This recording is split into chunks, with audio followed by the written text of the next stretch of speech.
ಹುಬ್ಬಳ್ಳಿ ಧಾರವಾಡ ಅವಳಿ ನಗರದಲ್ಲಿ ಎದ್ದು ಕುಣಿದಾಡುತ್ತಿದೆ ಬ್ಯಾಂಕ್ ಲೋನ್ ಸೆಟಲ್ಮೆಂಟ್ ಮಾಫಿಯಾ. ನಮಸ್ಕಾರ ವೀಕ್ಷಕರೇ, all India social media union ಪ್ರಸ್ತುತಿ ಉದಯ ನ್ಯೂಸ್ಗೆ ನಿಮಗೆಲ್ಲ ಸ್ವಾಗತ. ನಾನು ಗುರುರಾಜ್ ಮಾಡುವ ನಮಸ್ಕಾರಗಳು. ಈ ಬ್ಯಾಂಕ್ ಲೋನ್ ಸೆಟಲ್ಮೆಂಟ್ ಮಾಫಿಯಾ ಬಗ್ಗೆ ಪೊಲೀಸ್ ಇಲಾಖೆಗೆ ಗೊತ್ತಿದ್ದರೋ ಗೊತ್ತಿಲ್ಲದಂತೆ ಇದ್ದಾರೋ ಗೊತ್ತಿಲ್ಲ. ಈಗಾಗಲೇ ಈ ಬ್ಯಾಂಕ್ ಲೋನ್ ಸೆಟಲ್ಮೆಂಟ್ ಮಾಫಿಯಾ ಕೈಗೆ ಸಿಕ್ಕು ವಂಚನೆಗೊಳಗಾದ ವ್ಯಕ್ತಿ ಈಗಾಗಲೇ ಹುಬ್ಬಳ್ಳಿ ಅಶೋಕ್ ನಗರ್ ಠಾಣೆಯಲ್ಲಿ ಹಾಗೂ ಅಪರಾಧ ತನಿಖಾ ದಳದ ಒಂದು ಠಾಣೆಯಲ್ಲಿ ಕೂಡ ಒಂದು ದೂರನ್ನು ದಾಖಲಿಸಿದ್ದಾರೆ. ಹುಬ್ಬಳ್ಳಿ ಧಾರವಾಡದ ಸಿಂಗಮ್ ಅಧಿಕಾರಿ ಅಂತಲೇ ಗುರುತಿಸಿಕೊಂಡಿರುವ ಆಯುಕ್ತರಾದ ಎನ್ ಶಶಿಕುಮಾರ್ ಎದುರಿಗೂ ಈ ಒಂದು ತಕರಾರು ಹೋಗಿದೆ, ಕಂಪ್ಲೇಂಟ್ ಹೋಗಿದೆ, ದೂರುದಾರರು ಮಾಡಿದ್ದಾರೆ.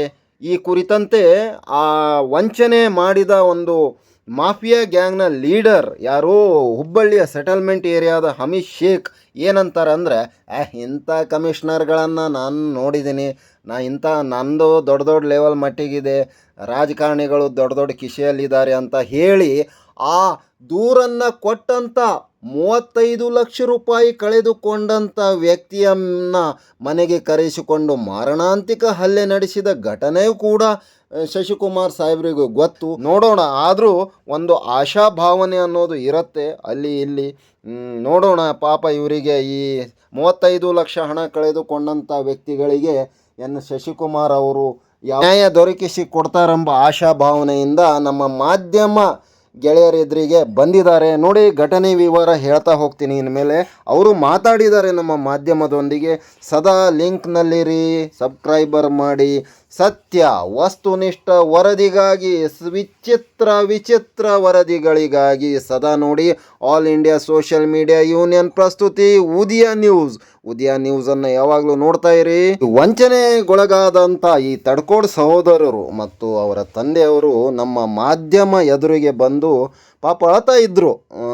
ನಿಮ್ಮ ಮಾಧ್ಯಮ ಮುಖಾಂತರ ಈ ನಮ್ಮ ಕಮಿಷನರ್ ಸಾಹೇಬರು ಮತ್ತು ಸಿದ್ದರಾಮಣ್ಣ ಸಾಹೇಬರು ಏನು ಮುಖ್ಯಮಂತ್ರಿ ಇದ್ದಾರೆ ಈಗ, ನ್ಯಾಯದ ಪರವಾಗಿ, ಸಾಮಾಜಿಕ ಕಳಕಳಿ ಪರವಾಗಿ, ಆಮೇಲೆ ದೀನ ದಲಿತರ ಪರವಾಗಿ, ಬಡವರ ಪರವಾಗಿ ಅಂತ ಏನು ಇದ್ದಾರೆ, ಅವರಾದರೂ ನಮಗೆ ನ್ಯಾಯ ದೊರಕಿಸಿಕೊಡಲಿ ಆಶಾಭಾವನೆಯಿಂದ ಮಾಧ್ಯಮ ಮುಖಾಂತರ ಏನು ಸಿಂಗಮ್ ಅಂತ ಏನು ಪ್ರಖ್ಯಾತರಾಗಿರುವ ಪೊಲೀಸ್ ಕಮಿಷನರ್ ಶಶಿಕುಮಾರ್ ಅವರಿಗೆ ಹಾಗೂ ಕಾಂಗ್ರೆಸ್ ಸರ್ಕಾರದ ಮುಖ್ಯಮಂತ್ರಿ, ಜನಪರ ಕಾಳಜಿ ಹೊಂದಿರುವ ಮುಖ್ಯಮಂತ್ರಿ ಸಿದ್ದರಾಮಯ್ಯ ಅವರಿಗೆ ಹಾಗೂ ಸರ್ಕಾರಕ್ಕೂ ತಲುಪಿಸಲು ಒಂದು ಆಶಾಭಾವನೆಯಿಂದ ಬಂದಿದ್ದಾರೆ ನಮ್ಮ ಹತ್ರ.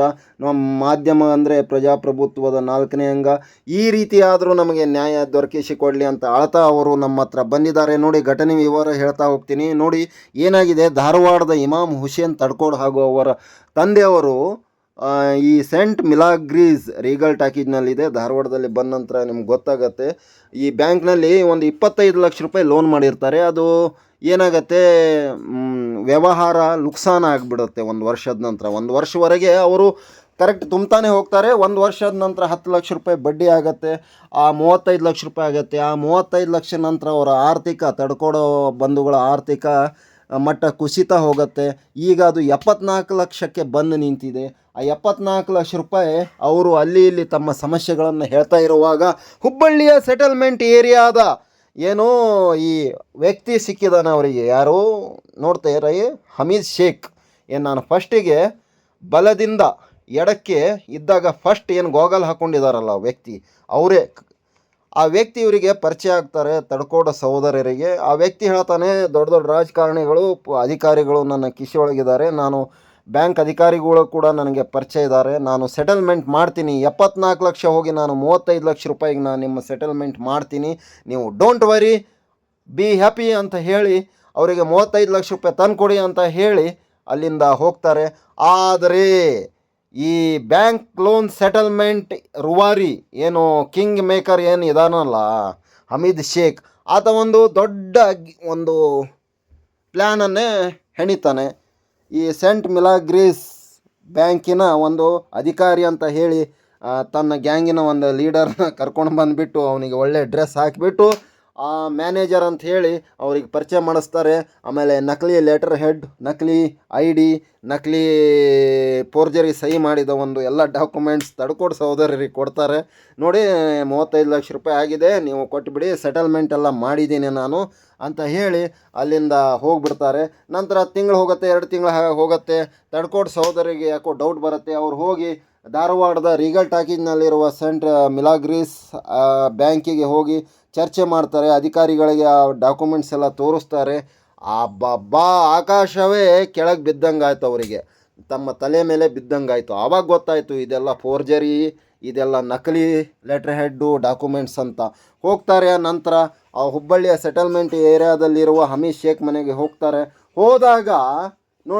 ಹೋದಾಗ ಆ ಹಮೀದ್ ಶೇಖ್ ಏನಿದಾನಲ್ಲ ಈಗ ಈ ಭೂಮಾಫಿ ಅಲ್ಲ, ಸಾರಿ, ಏನಿದಾನಲ್ಲ ಈಗ ಬ್ಯಾಂಕ್ ಲೋನ್ ಸೆಟಲ್ಮೆಂಟ್ ಏರಿಯಾದ ಕಿಂಗ್ ಮೇಕರ್ ರೂವಾರಿ, ಆ ಹಮೀದ್ ಶೇಖ್ ಏನು ಮಾಡ್ತಾನೆ, ಅವನು ಮತ್ತು ಅವನ ಮಕ್ಕಳು ಹಾಗೂ ಡ್ರೈವರ್ ಸೇರಿ ಈ ವಂಚನೆಗೊಳಗಾದ ಪಾಪ ಇಮಾಮ್ ಹುಸೇನ್ ತಡ್ಕೋಡ್ ಬಂಧುಗಳು ಈಗಾಗಲೇ 35 ಲಕ್ಷ ರೂಪಾಯಿ ಕೊಟ್ಟಿರ್ತಾರೆ.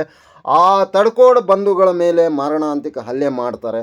ಆ ಹಲ್ಲೆ ಮಾಡಿದ ನಂತರ ಈ ತಡ್ಕೋಡ ಬಂಧುಗಳು ಹೋಗಿ ಅಶೋಕ್ ನಗರ್ ಪೊಲೀಸ್ ಠಾಣೆಗೆ ಕಂಪ್ಲೇಂಟ್ ಕೊಡ್ತಾರೆ. ನಂತರ ಅಪರಾಧ ತನಿಖಾ ದಳದವರಿಗೂ ಕೊಡ್ತಾರೆ.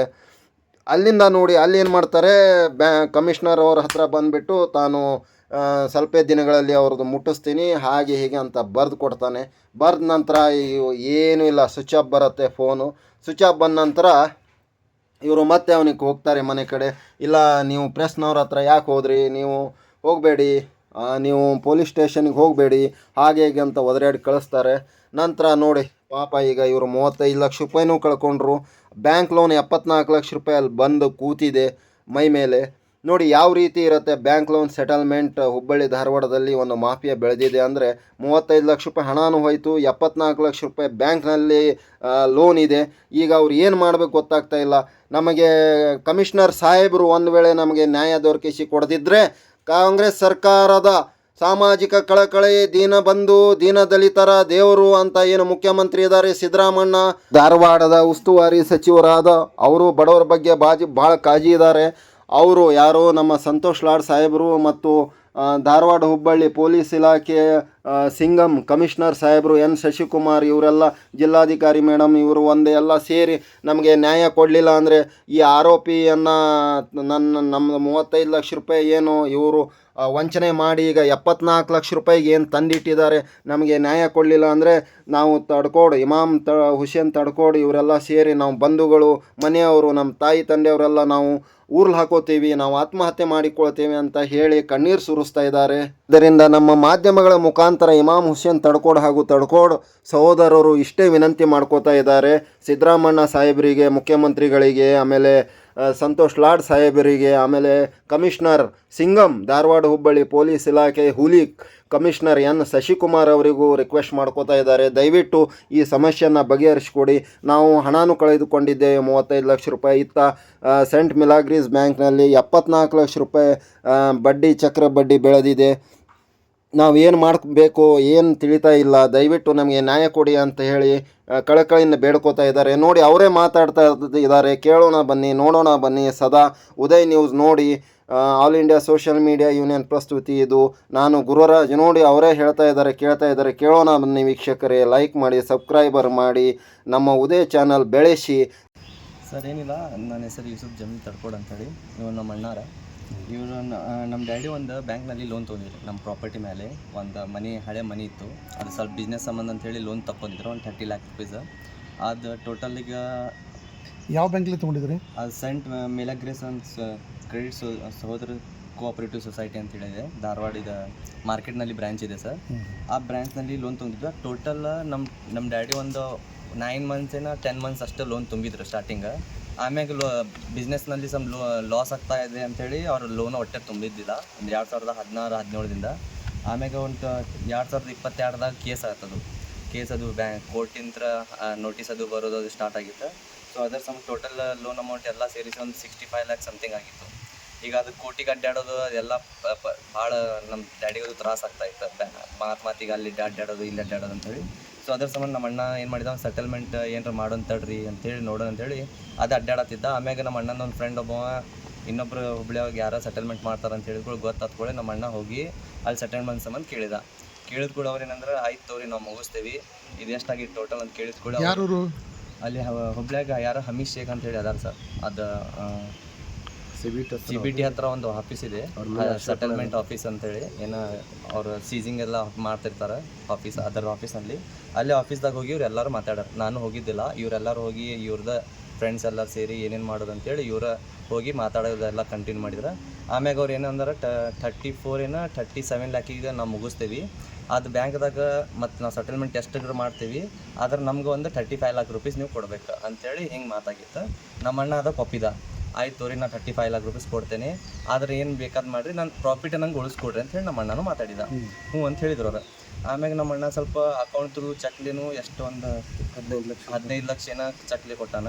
ಅವಳಕ್ಕಿದ್ದ ರಿಮೈನಿಂಗ್ ಅಮೌಂಟ್ ಏನೈತಿ ಅವ್ರು ಸ್ವಲ್ಪ ದಿವಸ ಆದಮೇಲೆ ಕಾರವಾರ ಬ್ರಾಂಚ್ದಿಂದ ಯಾರೋ ಮ್ಯಾನೇಜರ್ ಯಾರೋ ಬರತ್ತಾರ ಬ್ಯಾಂಕ್ದಿಂದ ಲೆಟರ್ ತೊಗೊಂಡು, ಸೊ ನೀವು ಅರ್ಜೆಂಟ್ ರಿಮೈನಿಂಗ್ ಅಮೌಂಟ್ ಏನಿದೆ ಕ್ಯಾಶ್ ಅಡ್ಜಸ್ಟ್ ಮಾಡಿ ಕ್ಯಾಶ್ ತೊಗೊಂಡು ಡೆನಿಸನ್ಸ್ ಹೋಟೆಲ್ಗೆ ಬಾ ಅಂತ ಹೇಳಿದ್ರಿ. ಅದು ಸೇವ್ ಮಾಡ್ದ ಎಲ್ಲ ಕ್ಯಾಶ್ ಅರೇಂಜ್ ಮಾಡಿ ಡೆನಿಸನ್ಸ್ ಹೋಟೆಲಿಗೆ ಹೋಗಿ ಎಲ್ಲರಿಗೂ ಈ ಲೆಟರ್ ಕೊಟ್ಟಿದ್ರು. ಈ ಲೆಟರ್ದಾಗ ಬರೀ 25 lakh rupees ಅಂತ ಹೇಳಿದೆ, ಆದರೆ ಅವ್ರು ನಮ್ಮ ಕಡೆ ತೊಗೊಳ್ಳೋದು 35 lakh rupees ತೊಗೊಂಡಿದ್ದಾರೆ ಟೋಟಲ್. ಆಮ್ಯಾಗೆ ಎಲ್ಲ ಸೆಟಲ್ಮೆಂಟ್ ಆತು, ಇದು ಮುಗೀತು. ನಾವು ಆಮ್ಯಾಗ ಸ್ವಲ್ಪ ದಿವಸ ಆದಮೇಲೆ ಕಂಟಿನ್ಯೂ ಕೇಳ್ಕೊತಿದ್ವಿ ಅವ್ರಿಗೆ, ಏನಾದ್ರಿಪ್ಪ ನಮ್ದು ಇನ್ನೂ ಮಟ್ಟ NOC ಬರಲಿಲ್ಲ, ಈ ಲೆಟ್ರು ಕೊಟ್ಟೋಗಿರಿ, ಏನು ಮಾಡ್ಬೇಕಂತೇಳಿ ಗೊತ್ತೆಲ್ಲ ಕೇಳಿದ್ರು. ಅವ್ರು ಆಮ್ಯಾಗ ರಿಸ್ಪಾನ್ಸ್ ಬರಾತಿತ್ತಡ್ರಿ ಅಂತ ಇಷ್ಟೇ ಹೇಳ್ಕೊತಿದ್ರು, ಆದ್ರೆ ಏನು ರೆಸ್ಪಾನ್ಸ್ ಕೊಡತ್ತಿದ್ದಿಲ್ಲ. 2 ವರ್ಷ ಬಿಟ್ಟು ಹೋದಿ ನಮ್ಮ ಅಣ್ಣ ಮತ್ತು ಅವ್ರ ಮನೆ ಫೋನ್ ಎಪ್ಸಾತಿದ್ದಿಲ್ಲ ಅಂತೇಳಿ ನಮ್ಮ ಅಣ್ಣ ಮನೆ ಕಡೆ ಹೋಗಿದ್ದ ಕೇಳಾಕದ ರೊಕ್ಕ. ಅಲ್ಲಿ ಮನೆ ಕಡೆ ಹೋದಾಗ ನಮ್ಮ ಅಣ್ಣನ ಜೊತೆನ ಜಗಳ ಮಾಡಿ ನಮ್ಮ ಅಣ್ಣನ ಫ್ರೆಂಡಿಗೆ ಇವಂಗ ಮತ್ತು ಎಲ್ಲ 3 ಮಂದಿ ಇವ್ರು ಹೋಗಿದ್ರು. ಅವ್ರು 3 ಮಂದಿ ಇದ್ರಿ, ಅವ್ರ ಮಗ ಹಮೀದ್ ಶೇಖ್ ಮತ್ತು ಅವ್ರ ಡ್ರೈವರ್ 3 ಮಂದಿ ಸೇರಿ ನಮ್ಮ ಅಣ್ಣಂಗೂ ಹೊಡೆದಾರ, ನಮ್ಮ ಅಣ್ಣನ ಫ್ರೆಂಡಿಗೂ ಹೊಡೆದಾರ. ಯಾವಾಗಂದ್ರೆ ಒಂದು ಫೆಬ್ರವರಿ 26 ಇದು ಜಗಳ ಆಗಿತ್ತು. ಈ ಜಗಳ ಆದಮೇಲೆ ಅವಾಗ ನಾವು ಸ್ವಲ್ಪ ಪ್ರೆಸ್ದಾಗ ಅಲ್ಲಿ MLC ಅದು ಮಾಡಿಸಿ ಅಲ್ಲಿಂದ ವಿಜಯನಗರ ಅಶೋಕ್ ನಗರ್ ಪೊಲೀಸ್ ಸ್ಟೇಷನ್ದಾಗೂ ಅಲ್ಲಿನೂ ಮಾಹಿತಿನೂ ಕೊಟ್ಟಿದ್ವಿ, ಅಲ್ಲಿನೂ ಕೇಸ್ ಆಗತ್ತಿತ್ತು. ಮತ್ತು ಅವ್ರು ಏನು ಮಾಡಿದಾರೆ, ಮಾಡಕ್ಕೆ ಹೋಗ್ಬೇಡ್ರಿ ಕೇಸ್, ನೀವು ಪ್ರೆಸ್ದಾಗ ಕೊಟ್ಟಿರಿ, ಅದು ಕೊಡಕ್ಕೆ ಹೋಗ್ಬೇಡ್ತಾಡ್ರಿ, ನಾವೇನೈತಿ ಸೆಟಲ್ಮೆಂಟ್ ಮಾಡ್ತೀವಿ, ಮುಗಿಸ್ಕೊಡ್ತೇವೆ ಅಂತೇಳಿ ಹೇಳ್ಕೊಳ್ಳಿ. ನೀವು ಅವಾಗ ಹೋಗಿ ಆಯ್ತು ತೊಗೋರಿ ಅಂಥೇಳಿ ಅಲ್ಲಿ ಸ್ಟೇಷನ್ದಾಗ ಎಲ್ಲ ಬರೆಸಿ ಕೊಟ್ಟ. ಅದು ನಮ್ಮ ಕಡೆ ಎಲ್ಲ ಪ್ರೂಫ್ ಅದಾವ್ರಿ. ಮತ್ತು ಅವ್ರು ಏನೇನು ಅಂದಾರ ಎಲ್ಲ ಅದಾವ್ರಿ ಪ್ರೂಫ್. ಬೇಕಂದ್ರೆ ನಾವು ಅಮೌಂಟ್ ಇಷ್ಟು ದಿವ್ಸದಾಗ ಕೊಡ್ತೇವೆ ಅಂತೇಳಿ ಹ್ಞೂ ಅಂಥೇಳಿ ನಾವು ಮತ್ತೆ ಮುಗಿಸಿದ್ವಿ ಎಲ್ಲ. ಅದು ಸ್ವಲ್ಪ ದಿವಸ ಆದಮೇಲೆ ಮತ್ತು ನಾವು ಫೋನ್ ಕಂಟಿನ್ಯೂಸ್ಲಿ ಒಂದು 2 months ಬಿಟ್ಟು ಮತ್ತೆ ಫೋನ್ ಹಚ್ಚಾತಿದ್ವಿ. ಅವ್ರು ಒಟ್ಟೆ ರೆಸ್ಪಾನ್ಸ್ ಮಾಡ್ತಾ ಇದ್ದಿಲ್ಲ, ಮತ್ತು ಫೋನ್ ಎಪ್ಸೋದಿಲ್ಲ, ಮತ್ತು ಬೇಕಂತೇಳಿ ಫೋನ್ ಕಟ್ ಮಾಡೋದು, ತಡಿ ಮಾಡ್ತೀವಿ ಅಂತ ಹಿಂಗೆ ಮಾತಿಗೆ ಏನಾರ ಫೋನ್ ಹಚ್ಚಿದ್ರೆ ಮಾಡ್ತೀವಿ ತಡಿಪ್ಪ, ಮಾಡತ್ತೀವಿ ತಡಿದಪ್ಪ ಅಂತ ಹಿಂಗೆ ಹೇಳ್ತಾ ಇದ್ರು. ಬೇಡ ಅಂಥೇಳಿ ಬೇಜಾರಾಗಿ ನಮ್ಮ ಮಮ್ಮಿ ಡ್ಯಾಡಿ ಮತ್ತು ನಮ್ಮ ಅಣ್ಣ ಸೇರಿ ಕಮಿಷನ್ ಆಫೀಸ್ ಹೋಗಿದ್ರು. ಕಮಿಷನ್ ಆಫೀಸ್ದಾಗ ಹೋದಾಗೂ ಅಲ್ಲಿನೂ ಅವ್ರು ಕಮಿಷನ್ ಆಫೀಸ್ದಾಗೂ ಕರೆಯತ್ತಿದ್ರು. ಅವಾಗೂ ಅವ್ರು ಏನು ಮಾಡಿದ್ರೆ, ಬರಾತಿರ್ತಡ್ರಿ ಅಂತೇಳಿ ಅಲ್ಲಿನೂ ಬರ್ತಾ ಇದ್ದಿದ್ದಿಲ್ಲ. ಆಮ್ಯಾಗ ಮತ್ತು ಕಮಿಷನರ್ ಸರಿಗೆ ಮತ್ತೊಮ್ಮೆ ಮಾತಾಡಿದ್ವಿ ನಾವು. ಮತ್ತು ಕಮಿಷನರ್ ಸರ್ ಏನಂದ್ರೆ, ಅಲ್ಲಿ CCBದಾಗ ಯಾರೋ ಒಂದು CPI ಸಂತಿಗೆ ಯಾರು ಅದಾರ ರೀ, ಅವ್ರಿಗೆ ಹೇಳಿದ ಕೂಡ ಅವ್ರು ಏನು ಮಾಡಿದ್ರು, ಇವ್ಗೆ ಹಮೀಶ್ ಶೇಖಿಗೆ ಅದು ಫೋನ್ ಮಾಡಿದ್ರು, ಇಲ್ಲ ನೀವು ಬರ್ತೀರಿ ನಾವು FIR ಮಾಡ್ಬೇಕು ಹಿಂಗೆ ಹೇಳ್ಕೊಳ್ಳಿ. ಅವಾಗ ಅವ್ರು ಬಂದ್ರು ಹಮೀಶ್ ಶೇಖ್. ಅದು ಏನು ಮಾಡಿದ್ರೆ, ಬರೋ ಮುಂದೆ ಅವ್ರದ್ದು ಇನ್ಫ್ಲುಯೆನ್ಸ್ ಹಚ್ಚಿ ಇವ್ರಿಗೆ ಹಚ್ಚಿ ಫೋನ್ ಹಚ್ಚಿ ಮಾತಾಡಿ 1-2 ಮಂದಿ ಕರ್ಕೊಂಡ್ಬಂದು ತನ್ನ ಇದರಲ್ಲಿನ ಆವಾಜದಿಂದ ಮಾತಾಡ್ಕೊತಿದ್ರು. ಅಲ್ಲಿನೂ ಏನು ಕೊಡ್ತೇನೆ ಗಿಟ್ಟಂತ ಏನೂ ಮೊದಲು ಸ್ಟಾರ್ಟಿಂಗ್ ಮಾತಾಡಿಲ್ಲ. ಆಮ್ಯಾಗ ಸ್ವಲ್ಪ ಏನೋ ಒಂದು ಅವ್ರ ಮೇಲೆ ಸಡನ್ಲಿ ಅವ್ರಿಗೆ ಏನೋ ಕೊಡ್ಬೇಕಂತ ಏನೋ ಅನ್ನಿಸ್ ಗೊತ್ತಿಲ್ಲ. ಅವಾಗ ಅಲ್ಲಿ ಕಮಿಷನ್ ಆಫೀಸ್ದಾಗ ಒಪ್ಪಿದ್ರು ಅವ್ರು, ಆಯ್ತು ತೊಗೊರಿ ನಾವು ಕೊಡ್ತೇವೆ ಅಮೌಂಟ್ ಹಂಗೆ ಅಂದ್ಕೊಳ್ಳಿ. ಕಮಿಷನ್ ಆಫೀಸ್ದಾಗ ಏನು ಮಾಡಿದ್ರೆ, ಒಂದು ಬಾಂಡ್ ಬರೆಸಿ ಚೆಕ್ ಅದು ಎಲ್ಲ ರೆಡಿ ಮಾಡಿಸಿ ಅವ್ರು ಕೊಡಕ್ಕೆ ಹಚ್ಚಿದ್ರು. ಯಾರು ಕಮಿಷನರ್ ಮುಂದೆ ಮಾಡಿದ್ರು ಅಥವಾ ಇಲ್ಲ, ಕಮಿಷನರ್ ಸರ್ ಇದ್ದಿದ್ದಿಲ್ಲ ರೀ. ಆ CCBದಾಗ ಯಾರೋ CPI ಐತಂಗೆ ಯಾರೋ ಅದಾರ ಅವ್ರು ಎಲ್ಲ ಹೇಳಿಸಿ, ಮತ್ತು ಯಾರೋ ಒಬ್ಬರ ಸಂತೋಷ್ ಅಂತೇಳಿ ಒಬ್ಬರ ಕಾನ್ಸ್ಟೇಬಲ್ ಯಾರು ಅದಾರೆ ಸಂತೋಷ್ ಅಂತೇಳಿ, ಅವ್ರು ಇವ್ರ ಜೊತೆ ನಮ್ಮ ಅಣ್ಣನ ಜೊತೆನೂ ಕಾಂಟ್ಯಾಕ್ಟ್ ಅದಾರ.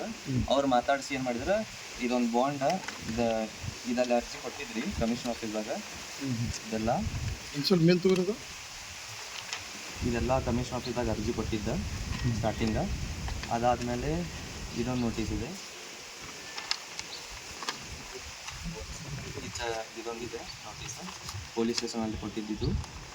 ಈ ಚೆಕ್ ಬೌನ್ಸ್ ಮಾಡಿದ್ದ, ಆಮ್ಯಾಗ ಅವ್ನು ಚೆಕ್ ಕೊಟ್ಟವನ್ನ ಆದ ನಂತರ ಆಮ್ಯಾಗ ಇದು ಬಾಂಡ್ ಬರೆದು ಕೊಟ್ಟಿದ್ರಿ ಅವ್ನು ಕಮಿಷನರ್ ಆಫೀಸ್ದಾಗ. ಆಯ್ತು ರೀ ನಾ ಕೊಡ್ತೇನೆ ಅಂತೇಳಿ ಅದು ಡೇಟ್ ಹಾಕಿ ಕೊಟ್ಟಿದ್ದ 19/17/2025 ಮಟ್ಟ ಕೊಡ್ತೇನೆ ಅಂತೇಳಿ. ಆದರೆ ಇನ್ನೂ ಮಟ್ಟ ಅವನು ಏನು ರೆಸ್ಪಾನ್ಸ್ ಮಾಡ್ತಾ ಇಲ್ಲ. ಅದರ ಸಂಬಂಧ ನಮ್ಮ ಅಣ್ಣದು ಏನು ಮಾಡಿದ್ರು, ಚೆಕ್ ಬೌನ್ಸ್ ಕೇಸ್ ಹಾಕಿದ್ರು. ಚೆಕ್ ಬೌನ್ಸ್ ಅದು ಮಾಡಿದ್ದಾರೆ, ಬ್ಯಾಂಕಿಗೆ ಅದು ಚೆಕ್ ಹಾಕ್ಯಾರ. ಅದ್ರ ಬ್ಯಾಂಕ್ದಾಗೂ ಹಾಕಿದ್ಗಳು ಅದ್ರಾಗೂ ಏನು ಅಮೌಂಟ್ ಇಲ್ಲ ಅಂತೇಳಿ ಅದು ರಿಟರ್ನ್ ಬಂದಿತ್ತು ಚೆಕ್. ಈಗ ಒಂದು 20 days ಕಂಟಿನ್ಯೂಸ್ಲಿ ಕಾಲ್ ಮಾಡತ್ತಿದ್ರು, ರೆಸ್ಪಾನ್ಸ್ ಇಲ್ಲ. ಆಮ್ಯಾಗ ಕಮಿಷನ್ ಆಫೀಸಿಗೆ ಹೋಗಿದ್ವಿ. ಅವಾಗ ಮತ್ತೊಮ್ಮೆ ಫೋನ್ ಹಚ್ಚಿ ನಾ ಮಾತಾಡಿದವಂಗ ಅವಾಗ ಏನು ಹೇಳ್ತಾನವ, ನೀವು ಕೋರ್ಟ್ದಾಗ ಚೆಕ್ ಬೌನ್ಸ್ ಹಾಕತ್ತಿರಲ್ಲ ಹಾಕೋಗ್ರಿ, ನಾ ಏನು ಮಾಡ್ಕೋತೇನೆ, ನಂಗೆ ಕೋರ್ಟ್ದಾಗ ನೋಡ್ಕೋತೇನೆ ನಾನು ನಿಮ್ಗೆ ಅಂತೇಳಿ ನಾವು ಉಲ್ಟಾ ನಮ್ಮ ಧಮಕಿ ಹಾಕತ್ತಾರ. ಇಲ್ಲಪ್ಪ ಕಮಿಷನ್ ಆಫೀಸ್ ಬಾ ಅಂತ ನೀವು ಬೇಕಾದಷ್ಟು ಕಮಿಷನ್ ಆಫೀಸ್ ಅಡ್ಡಾಡ, ನಾ ಎಲ್ಲಿ ಹೆಂಗೆ ಅಲ್ಲಿಂದ ಹೆಂಗೆ ಹೊರಗೆ ಬರೋದು ನಂಗೆ ಗೊತ್ತೈತಿ ಚಲೋ ತಂಗ, ನಂಗೆ ಭಾಳ ಮಂದಿ ಚಲೋ ದೊಡ್ಡವ್ರು ಪರಿಚಯ ಅದಾರ, ಹೆಂಗೆ ಇನ್ಫ್ಲೂಯೆನ್ಸ್ ಹಚ್ಚಿ ನಾ ಹೊರಗೆ ಬರ್ತೇನೆ ನಂಗೆ ಗೊತ್ತೈತಪ್ಪ, ನೀವು ನನ್ನ ಜೊತೆ ಇದು ಹೆಚ್ಚಿಗೆ ಮಾಡಕ್ಕೆ ಹೋಗ್ಬೇಡ್ರಿ, ಇಲ್ಲಾಂದ್ರೆ ರೊಕ್ಕ ಇಲ್ಲಿ ನೋಡ್ರಿ ಏನು ಬೇಕಾದ್ ಮಾಡ್ಕೋಗ್ರಿ ಅಂತ ಹಿಂಗೆ ಧಮಕಿ ಅದು ಹಾಕತ್ತಾನ. ಅದು ರಿಕಾರ್ಡಿಂಗ್ ಎಲ್ಲ ಅದಾವ ನಮ್ಮ ಕಡೆ, ಕಾಲ್ ರಿಕಾರ್ಡಿಂಗ್ ಅದಾವ, ವಿಡಿಯೋ ರಿಕಾರ್ಡಿಂಗ್ ಅದಾವ. ಅದರಲ್ಲಿ ಮತ್ತು ಯಾರ್ಯಾರು ಅದಾರ ರೀ, ರಜನಿ ಬಿಜ್ವಾಡ ಅಂತ ಯಾರ್ಯಾರು ಅದಾರ ರೀ, ಅವರು ನಡಕಿದ್ರು. ಈಗ ಅವರು ಏನು ರೆಸ್ಪಾನ್ಸ್ ಕೊಡ್ತಾ ಇಲ್ಲ, ಅವರು ಮಾಡೋಣ ಅಂತ ಹೇಳ್ತಿದ್ರು. ಅವಾಗ ಕಮಿಷನ್ ಆಫೀಸ್ ಹೋದ ನಂತರ ಅವಾಗಿಂತ ಅವರು ಈಗ ನಡಕ್ಕೆ ಬರ್ತಾ ಇಲ್ಲ. ಈಗ ಅದ ನಮ್ಗೆ ಏನೈತೆ ನೋಡ್ರಿ, ಸ್ವಲ್ಪ ಪ್ಲೀಸ್ ಆದಷ್ಟು ಲಘು, ಯಾಕಂದ್ರೆ ಈಗ ನಮ್ಮ ಆಸ್ತಿನೂ ಹೋಗ್ತಾ ಇದೆ. ಇನ್ನೊಂದು 15 ಡೇಸ್ ಟೈಮಿಂಗ್ ಕೊಟ್ಟಿದ್ದಾರೆ ಕೋರ್ಟ್ದಾಗ.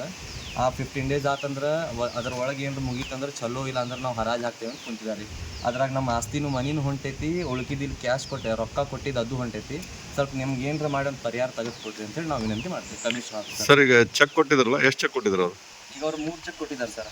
ಒಂದು 12 ಲಕ್ಷದ 2 ಚೆಕ್, ಒಂದು 10 ಲಕ್ಷದ 1 ಚೆಕ್ ಅಂತ.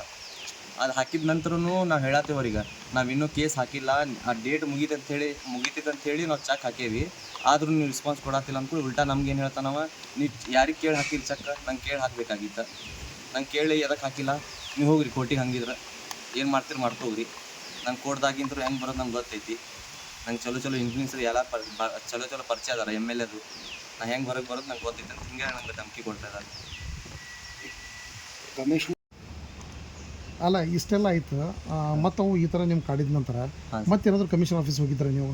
ಹಾಂ ಸರ್, ಮತ್ತೊಮ್ಮೆ ಅವಂಗೆ ಹೇಳಿದ್ವಿ ನಾವು ಲಾಸ್ಟನ್ನು, ಮತ್ತೊಮ್ಮೆ ಕಮಿಷನರ್ ಕಡೆ ಹೊಂಟೇನೆ ಅಂದ್ಕೊಳ್ಳಿ. ಅವಾಗೇನಂದವ, ಈಗ ಇನ್ನೊಮ್ಮೆ ಮತ್ತೊಮ್ಮೆ ನೀವು ಹೋಗ್ರಿ, ನಾ ಈ ಸದ್ಯ ಬರೋದಿಲ್ಲ ಅಂತ. ಅಲ್ಲಿ ಕಮಿಷನರ್ ಆಫೀಸ್ದಾಗ ಕುಂತು ನಾವು ಭಾಳ ಕಾಲ್ ಹಚ್ಚಿದ್ವಿ ರೀ. ಅವಾಗ ಅವ್ನು ಫೋನ್ ಹಚ್ಚಿಕೊಳ್ಳಿ ಏನಂದ, ನಂಗೆ ಬರೋಕ್ಕಾಗೋದಿಲ್ಲ ಹಿಂಗಂತೇಳಿ ಫುಲ್ಲ ಹೇಳತ್ತಾನೆ ರೀ. ನಂಗೆ ಕಮಿಷನರ್ ಕಡೆ ಹೋಗ್ರಿ, ಯಾರ ಕಡೆ ಹೋಗ್ರಿ, ನಂಗೆ ಏನು ಫರ್ಕ್ ಬೀಳೋದಿಲ್ಲ, ನಾ ಹೆಂಗೆ ಇನ್ಫ್ಲೂಯೆನ್ಸ್ ಹಚ್ಚಿ ನಂಗೆ ಹೊರಗೆ ಬರೋದು ನಂಗೆ ಗೊತ್ತೈತಿ, ಆದ್ರೆ ನಾ ಈಗ ಫ್ರೀ ಇಲ್ಲ, ನಂಗೆ ಬರೋಕ್ಕಾಗೋದಿಲ್ಲ ಅಂತ ಹಿಂಗೂ ಹೇಳ್ತಾ ಇದ್ದಾನೆ. ಕಮಿಷನರ್ ಆಫೀಸ್ ಸರ್ ಕಡೆ ನಾವು ಎದಕ್ಕೆ ಬಂದೇವೆ ಅಂದರೆ 3 ಸತಿ ಬಂದೀವಿ. ಈಗೂ ಎದಕ್ಕೆ ಬರತ್ತಾ ಇದೆ ಅಂತಂದ್ರೆ, ಅವರು ಎಲ್ಲ ಇದು ಮಾಡೋದು ಎಲ್ಲ ಕೆಲಸ ಅದು ಏನು ನಡೆಸ್ತಾ ಇದ್ದಾರೆ ಹುಬ್ಳಿ ಧಾರವಾಡನಲ್ಲಿ, ಬಡವ್ರ ಸಂಬಂಧ ಹೆಲ್ಪ್ ಮಾಡೋದು, ಯಾರಿಗೇನು ತ್ರಾಸಿದೆ ಅವ್ರಿಗೇನು ಹೆಲ್ಪ್ ಮಾಡ್ತಾ ಇದ್ದಾರಲ್ಲ, ಅದ್ರ ಸಂಬಂಧ ಈಗ ನಾವು ಮತ್ತು ಕಮಿಷನ್ ಆಫೀಸ್ ಸರ್ ಕಡೆ ಮತ್ತೊಮ್ಮೆ ಹೋಗ್ತೇನೆ. ಆದ್ರೆ ಪ್ಲೀಸ್ ಆದಷ್ಟು ಕಮಿಷನರ್ ಸರ್, ನಮಗೇನಿದೆ ನಮ್ಮದೆಲ್ಲ ಇದು ಆಸ್ತಿ ಇದು ಮತ್ತು ಏನಾರು ಪ್ರಾಬ್ಲಮ್ ಇದೆ, ಮತ್ತು ಇಂಥ ಕ್ರಿಮಿನಲ್ಸ್ಗಿಂತ ನಮಗೆಲ್ಲ ಸ್ವಲ್ಪ ಉಳಿಸಿ ನಮ್ಗೆ ಪ್ಲೀಸ್ ಹೆಲ್ಪ್ ಮಾಡಿಕೊಡಿ. ಇದೇ ನಂದು ಒಂದು ವಿನಂತಿ ಇದೆ ನಿಮ್ಮ ಹತ್ರ. ಯಾಕಂದ್ರೆ ನಮ್ಮ ಮಮ್ಮಿ ಡ್ಯಾಡಿ ಕೋರ್ಟಿಗೆ ಅಡ್ಡಾಡಿ ಏನೇನು ಈಗ ಆಸ್ತಿ ಉಳಿಸ್ಲಿಕ್ಕೆ ಏನೇನು ಪ್ರಯತ್ನ ಮಾಡೋದು ಎಲ್ಲ ಮಾಡ್ತಾ ಇದ್ದಾರೆ, ಆದರೆ ಏನೂ ಆಗ್ತಾ ಇಲ್ಲ. ಸೊ ಪ್ಲೀಸ್ ನಾನು ನಿಮ್ಮ ಹತ್ರ ಒಂದು ರಿಕ್ವೆಸ್ಟ್ ಮಾಡ್ತಾ ಇದ್ದೇನೆ ಕಮಿಷನ್ ಸರ್, ಏನಿದೆ ನಮ್ಮದೆಲ್ಲ ಸಾಲ್ವ್ ಮಾಡಿ ಎಲ್ಲ ಇದು ಮುಗಿಸಿ ಕೊಡ್ರಿ. ಇಂಥ ಕ್ರಿಮಿನಲ್ಸ್ ಪ್ಲೀಸ್ ಒಳಗೆ ಹಾಕಿಸ್ರಿ. ಏನು ಇವ್ರ ಭಾಳ ಮಂದಿ ಹಿಂಗೆ ಮಾಡ್ತಾ ಇದ್ದಾರೆ ಎಲ್ಲರಿಗೂ. ಇವ್ರು ಯಾವಾಗ ಇಂಥರ ಹೊರಗಿದ್ದಾರೆ ಸರ್, ಇವ್ರು ಯಾವತ್ತೂ ಯಾರಿಗೂ ನಮ್ಮ ಮಿಡಲ್ ಕ್ಲಾಸ್ದವ್ರಿಗೆ ನೆಟ್ಟಿಗೆ ಇರೋಕ್ಕೆ ಕೊಡ್ತಾ ಇಲ್ಲ, ಬರೀ ಇದೇ ಮಾಡ್ಕೊಂಡು ಅಡ್ಡಾಡೋದು ಎಲ್ಲ ಹಿಂಗೆ ಮಾಡ್ತಾ ಇದ್ದಾರೆ. ಸೊ ಪ್ಲೀಸ್ ನಮ್ಮದೊಂದು ಏನಿದೆ ರಿಕ್ವೆಸ್ಟ್ ನಿಮ್ಮ ಹತ್ರ ಸರ್, ಇದೇನಿದೆ ಎಲ್ಲ ಪ್ರಾಬ್ಲಮ್ ನಿಮ್ಮ ಕಡೆ ಬಂದಿದೆ ಸರ್, ಸೊ ಪ್ಲೀಸ್ ನಮ್ಗೆ ಸಾಲ್ವ್ ಮಾಡಿಕೊಡಿ. Thanks a lot please.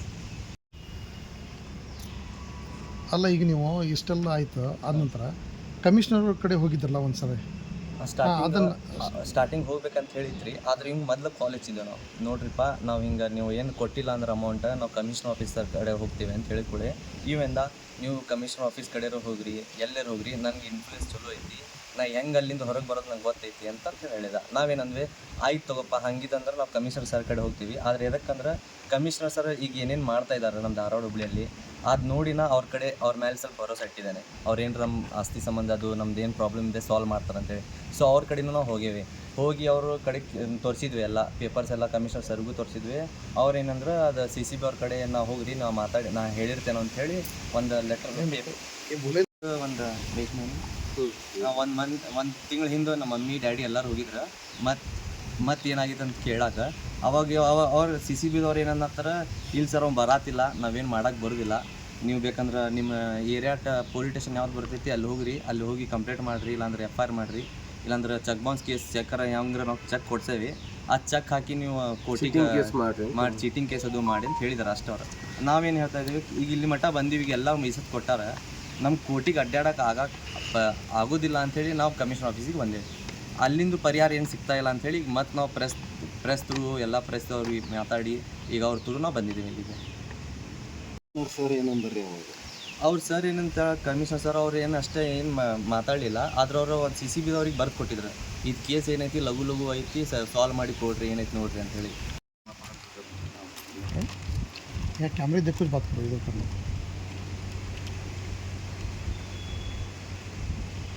ಅಲ್ಲ ಇಷ್ಟೆಲ್ಲ ಆಯಿತು, ನೀವು ನಿಮ್ಮ ಯಾವುದೋ ಒಂದು ಹೋಟೆಲ್ ಹೇಳಿದ್ರೆ ಡೈನಿಷನ್ ಹೋಟೆಲ್ ಒಳಗೆ ಕರೆಸಿ ನಿಮ್ಮ ಬ್ಯಾಂಕ್ ಮ್ಯಾನೇಜರು ಬಂದು ಈ ಲೆಟ್ರ್ ಕೊಟ್ರು ಅಂತ ಹೇಳಿದ್ರು. ಲೆಟ್ರ್ ಏನದು ಕೊಟ್ಟಿದ್ದು ಮತ್ತು ಬ್ಯಾಂಕ್ನವ್ರದ್ದು ಅದು?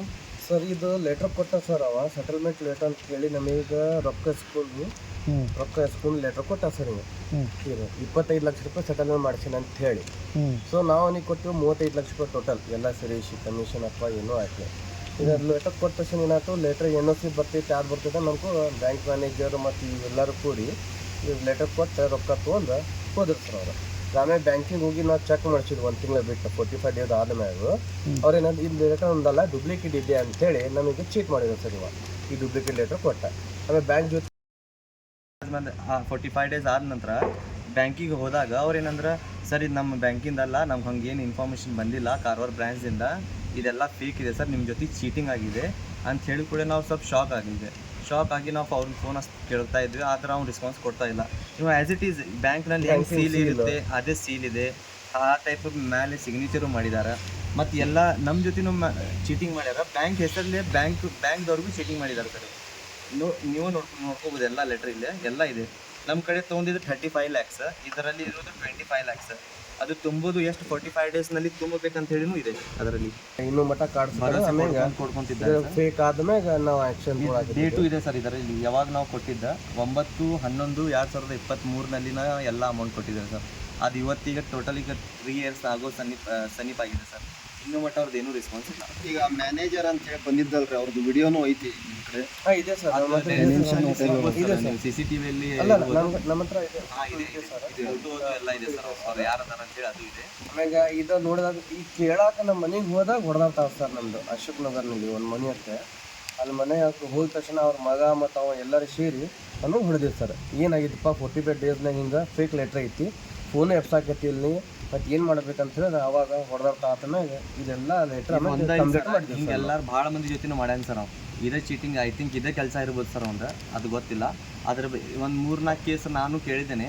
ಎಲ್ಲರೂ ನಮ್ಮ ಜೊತೆನೂ ಅವನ ಹಮೀದ ಮಾಡ್ಯಾನ, ಹಿಂಗೆ ಎಲ್ಲ ಯಾರೋ ಸೆಟಲ್ಮೆಂಟ್ದವ್ರು ಅದ್ರಾಗ ಅವರೆಲ್ಲರೂ ಸೇರಿ ಮಾಡ್ಯಾರ ಅಂತೇಳಿ 3-4 ಮಂದಿದಂತೂ ಕೇಳಿದ್ದೇನೆ. ಇದು ಒಂದಾದ್ಮೇಲೆ ಅವರು ಬರ್ಬೋದು, ಐ ಥಿಂಕ್ ಅವರು ಮೀಡಿಯಾ ಮುಂದೆ ಬರ್ಬೋದು, ಕಮಿಷನರ್ ಸರ್ ಮುಂದೆ ಬರ್ಬೋದು. ಆದರೆ ಇಂಥ ಚೀಟರ್ಸ್ದಿಂತ ಎಲ್ಲ ನಮ್ಮ ಹುಬ್ಳಿ ಧಾರವಾಡ ಸೇಫ್ ಇರಬೇಕಂದ್ರೆ ಕಮಿಷನರ್ ಸರ್ ಪ್ಲೀಸ್ ನೀವೇನಾರ ಒಂದು ಕ್ರಮೆ ತೊಗೋಬೇಕು ಸರ್. ನಮ್ಗೊಂದು ಹೆಲ್ಪ್ ಮಾಡಿಕೊಡಿ. ನಿಮ್ಮ ಮೇಲೆ ಭಾಳ ಅಂದ್ರೆ ಭಾಳ ಭರೋಸೆ ಇದೆ. So please help us.